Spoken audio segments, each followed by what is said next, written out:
about to do a valve lash adjustment on my 1993 Goldwing. These are the valves that allow fuel to go into the combustion chamber and then exhaust to exit the combustion chamber.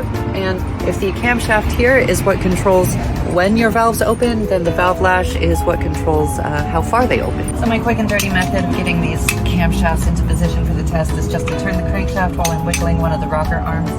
And you can see it moves out here as it rides the camshaft, and then once it's fully out, it'll start to wiggle, and I'll be able to feel that right there. Okay. So when the valve is fully relaxed and it's totally off of the camshaft, this rocker arm will have a little bit of play in it, and you can feel that.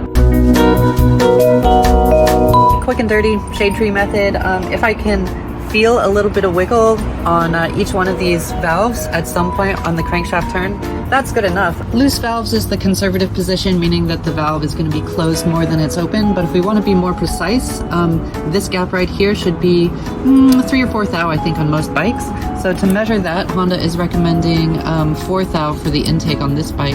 I'm going to try and stuff a 4 thou feeler gauge into this gap, and I want it to just barely drag.